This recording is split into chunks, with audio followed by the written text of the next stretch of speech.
Have you ever had that one Dokkan boss that you just cannot beat no matter who you use? Or maybe you did beat it, but after like 20 or so tries. During all the years I've played this game, there have been many for me, which inspired me to show you guys today my top 10 most iconic power creep bosses in Dokkan Battle. Let's do it. Coming in at number 10, this might sound silly to a lot of you guys that just picked up the game, but back in the day, not gonna lie, these Dokkan events used to be so tough. Now it's a cakewalk, but back then, it was actually the hardest events in the game. The three that instantly come to mind are gonna be the Surpassing All event, where you can Dokkan the AGL Super Saiyan 3 Goku. Then you have Tech Cell's Dokkan event, and lastly, which I think was the hardest one back in the day, is the OG STR Broly and his Dokkan event. What made this event so hard back in the day was the fact that this boss actually had a ton of HP, and the cards that you had available at the time were pretty weak compared to him. So not only would you be fighting this boss for a very long time, but on top of that, he would hit super hard. Now I don't end up being able to show it in the footage, but he actually had these AoE attacks that would destroy your whole rotation. Eventually they came out with a counter, which was all of the family Kamehameha units. They can actually disable his rampage and his AoE attacks, but before that was a thing, people were using a ton of dragon stones for continues just to beat this stage and awaken their STR Broly. I do think this was kind of cool because it was rewarding awakening your character. Nowadays it's kind of a tedious process. If you ask me, I think they should add just one more difficulty to the Dokkan events, one that's really hard, takes more stamina, but gives you more medals when you defeat it. Alright, this next one might catch y'all by surprise, but coming in the number 9 spot, we have a boss rush stage. It is specifically the second one, and this stage back in the day was so annoying, bro, because it was like 2 hours long it would take to beat. I mean, look at all the bosses on your screen right now. It was ridiculous, dude. On top of that, you could get so deep, and then once you die, bro, it was awful, man. I remember playing this during the worldwide download celebration. This was around when the AGL Rose and the physical Vegito Blue came out, and back then those teams were really good, but still, when this boss rush came out, it was almost impossible to beat with the current teams until they eventually brought out the mono leaders, the 120%. It was possible, but a lot of people just were not trying to go through all that. Next up, we have the legendary Goku event. I know a lot of you guys are familiar with this stage, and I would have bumped it up higher, but honestly, I don't remember this one being insanely difficult. I mean, when it first came out, it definitely was tough, but I don't think the power creep lasted too long with this event. Now, that doesn't mean I didn't play the hell out of this event, and I know a lot of you OG players did too, because this used to be the ultimate playground for testing out all your OP units. I do specifically remember dying to this STR UI sign Goku a lot and being upset that I died so deep in my run. On top of that, when you would finally make it to Ultra Instinct Goku and he disabled dodge, which made it really tough to complete sometimes. Even some of the categories you had to use for the missions were really hard, which is why I definitely felt like this event deserved a mention. In the 7th spot today, we have a Supreme Magnificent Battle event, and this one is going to be specifically the Goku and Frieza fight. This fight was the toughest in the game for a very long time, up until just recently when they rolled out the red zones for the 11th anniversary. It was tough because you had that second phase of the Tech 17 who would lock your worst characters in slot 1, and then I believe the physical portion of the fight had dodge canceling, and then that last phase, the STR phase, was a problem because they always would super attack in that first slot before you could super. They did a ton of damage, and the more you had damage this Goku and Frieza, the harder they would hit on their super, and a lot of times it would end up with you getting one shot out of nowhere. What also made this boss annoying is there was a damage threshold that if you did not meet, it would come out to 0 damage damage altogether. It was a very nice, tough boss, but overall, I feel like since it was pretty recent, that makes it not as iconic as some higher up on this list. In the next one, we actually have another Supreme Magnificent battle, but this one is going to be the Gogeta Blue fight. So what made this boss really tough is for the first 2 phases, they could seal you, which was annoying because they would usually seal you on their super attack before any of your characters could super attack in slot 1. And back then, all of the slot 1 characters were defense stacking characters. So if they seal you, you don't get to build up your slot 1 unit, which became really frustrating because once you move on to the STR and the tech phases of Gogeta, they could double super in the turn. So they'll hit your slot 1 and then they'll hit somebody in 2 or 3. So you couldn't even hide a lot of characters in this fight. Everybody had to be on point. And to top it off, when you finally made it to the last phase, this Gogeta had some insane AoE attacks.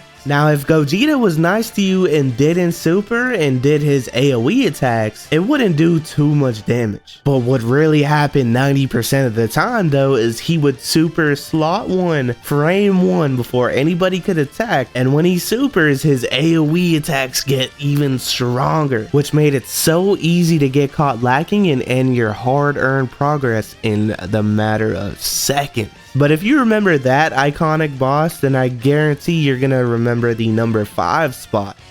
Because here we have the Metal Cooler Core Red Zone stage. When you first start off this fight, you're dropped into this tough phase against this Int Metal Cooler. And what made this guy tough off the bat is the fact that he hits hard, but on top of that, this guy was super like 2 or 3 times in 1 rotation. And on top of that, all of the damage you're dealing to this guy is completely irrelevant because you cannot physically kill this guy in this phase. And on top of that, when you move over to the next phase, he's just gonna start with full HP again. And bro, I just checked and the first intelligence phase literally had 1 billion HP. So I still don't even know if nowadays you can kill him off the bat. I would assume so, but I'm sure it won't be easy. And then like I said, that physical Metal Cooler Core stage was really tough because not only would he seal a random character on the rotation, but he was also one of the first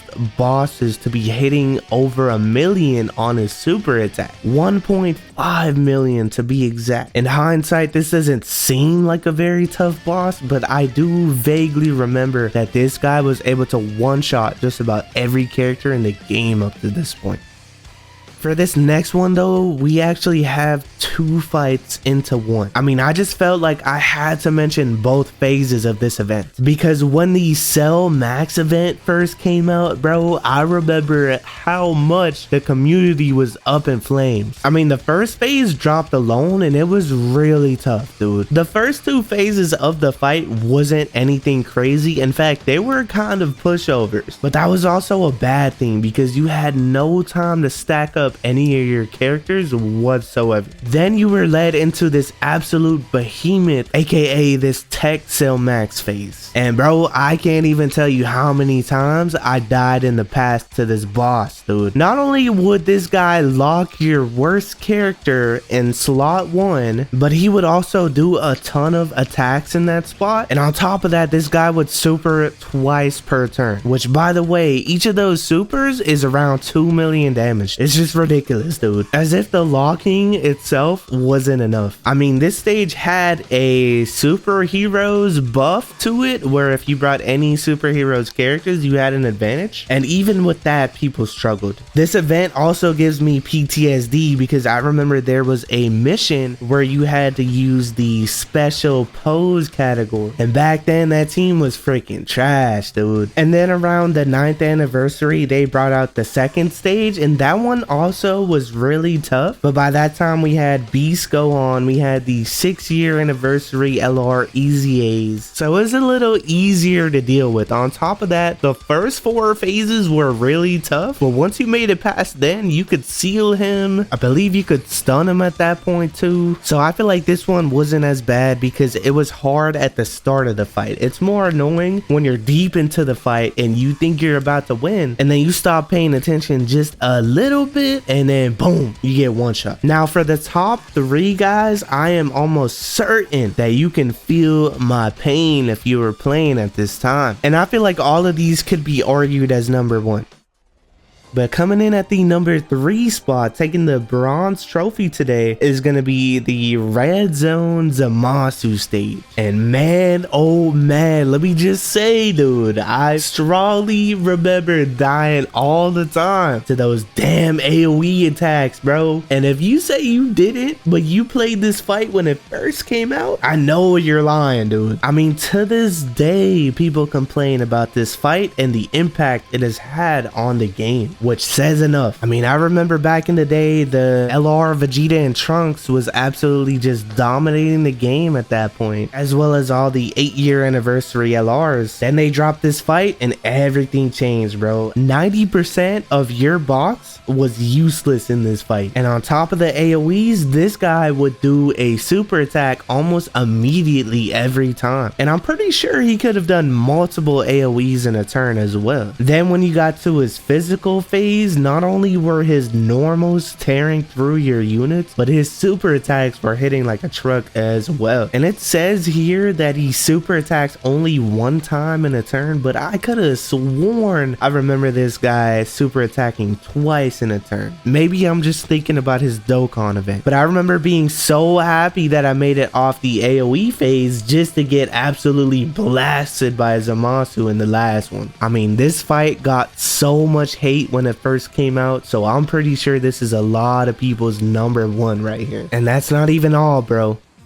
because in the number 2 spot, we have 2 stages yet again that I felt like was worth mentioning. So we're gonna firstly start off with stage 7 of the Birth of the Shadow Dragons event, going up against Sin Shenron. Now, when this event first came out, it absolutely destroyed the game, my guy. This was during the 8th anniversary, and I remember specifically that I had rainbowed the Super Saiyan 3 Goku and Super Saiyan 2 Vegeta card, and I had 2 dupes in the GT duo, and I still struggled in this event. The first phase wasn't that tough, but again, like back then, it was all about building up and stacking your characters. So it actually kind of sucked because you would clear the first phase in roughly 1 to 2 turns, and then you would get to this AGL phase where he had some nasty AoE attacks. Not only that, but he was hitting pretty hard as well. And the AoE attacks would just get stronger and stronger and stronger. So you were also incentivized to get through that phase pretty quick. And then when you got to that last phase, oh my god, dude. This physical Sin Shenron phase was always ridiculous, dude, because this guy was always super attacking in slot 1 for over 1,000,000 damage, which again back then would one-shot just about 95% of your box. And then it's like, okay, you made it through that, well, here's 3 AoE attacks that do ridiculous damage as well. And back then we did not have too many characters that could defend before super attacking, which made the AoE attacks that much more deadly. And so when he's doing like 2-3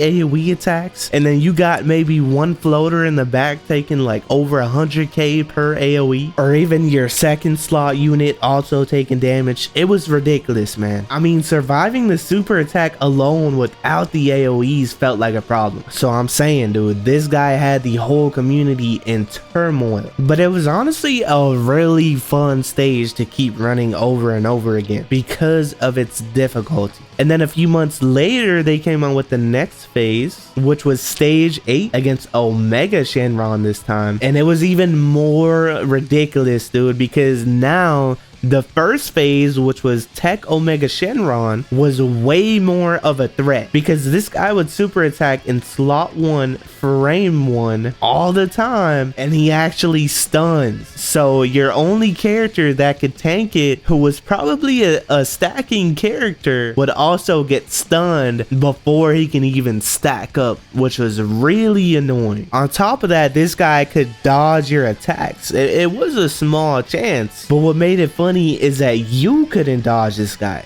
So that stun, you were getting it regardless, buddy. And on top of that, he was hitting super hard. And that's only the first phase, bro. Once you moved on to the SDR Omega Shenron, this guy was a problem because he was doing those AoE attacks, which were hitting stronger than the Sin Shenron from the last phase, which was already tough. And again, this was months later, so we didn't have much better characters. And again, you weren't even able to get any stacks in the last phase. So as you can imagine, it was a problem. And he was also super attacking for over 1 million as well. But if you made it through that last monstrosity, good luck, because now you have to face this absolute demon in this Omega phase, dude. So this guy was hitting almost as hard as the Metal Cooler Core phase that I told you before, but this fight came out before that, so you had even less options to use. Not only that, this guy was pumping out 3 AoEs per turn, each doing over 500k in damage, by the way. And again, he was always supering frame 1, slot 1. So again, not only do you have to survive the super attack without getting any stacks on your slot 1 character, which he would super attack you frame 1 before you could super, but then you also had to deal with the annoying AoE attacks that would just whittle you down until you couldn't fight anymore. This dude also had a lot of HP and damage reduction, so it would take a long time to actually defeat this guy. There were only a handful of cards that could handle this guy at the time, which is why I had to throw him in the number 2 spot. But it gets even crazier, y'all, because coming in the number 1 spot, we have a classic. You probably know who it is at this point. It's gonna be Red Zone Broly. Now, looking back nowadays, this fight doesn't seem like much of a problem. If you weren't playing back then, you would probably wonder why the hell this dude is up so high. But if you played back then you know exactly why this guy came in at number 1. This guy came out during the 7-year anniversary, and I know we all love those 7 anniversary units, especially because they just got their easy A. But what if I told you as soon as they came out and this fight dropped, they were immediately power crept along with the whole game at that point, and they were the best units in the game by far? So what do you think happened to the rest of the game? I mean, literally, we had never had a faster and more brutal power creep than when this fight dropped. Imagine rainbowing the newest anniversary LRs, both of them, and you still can't beat the new hardest fight in the game. I mean, this fight absolutely made any other character obsolete. The reason why is you had this first phase, the STR Broly, and he wasn't bad, but he disabled dodge. And not only does this guy disable dodge, but every single phase in this fight disables dodge, which is a problem because well, I'll get into that. Hold on. Then this Tech Broly was really tough because, again, on top of his dodge canceling, he also hit really hard, and you also most likely had a lot of AGL characters on your team, so he was definitely a problem. So if your AGL characters made it past him, then you had another problem on your hand, because even though you have AGL characters for this next SDR phase, it didn't matter because this guy on his super attack was an AoE attack. So again, when this guy supered, he was hitting everybody that you have on the field in one attack, which was why a lot of people brought AGL characters at this point to live that one attack. And even if you had your best 3 AGL characters on this phase, chances are you're getting one shot, because maybe your slot 1 character gets the super and have a little bit of defense on super, but he always would attack within that slot 1 slot 2 range. So the last 2 characters had to get hit before they could attack most of the time. And again, you cannot dodge this guy. So what would usually happen is, yeah, your first character may survive barely, but then you have 2 other characters that just get blown away, which would be the end of your run at that point. Again, even the 7-year LRs, the brand new cards, would get absolutely torn on this phase. I mean, it was absolutely stunning, and everybody, the whole community, were just complaining because we were not ever used to a power creep like this. But then let's say you used your items and made it past that SDR Broly phase somehow. You're probably thinking at this point that you're in your bag and you're about to win this fight. But what if I told you then that this Broly has a ton of HP, supers for over 1 million, which at the time was a huge deal. But let's give you the benefit of the doubt and say that you survived that 1.2 million super attack. You probably have less than 50% HP at this point, and maybe you're tanking some normals decently. But guess what? This guy can do another super attack, and chances are he's gonna aim that at your slot 3 unit, who's probably gonna be your weakest unit on the team. And did I mention this guy cancels dodge? I mean, seriously, dude, this fight was very infuriating. Now, in my opinion, it also made it really fun, but not everybody thinks like that. But I have no doubt in my mind that when this Red Zone Broly came out, that was the biggest power creep ever in Dokkan Battle history. Be sure to leave a like on the video for your boy, and check out the video on screen right now. Peace.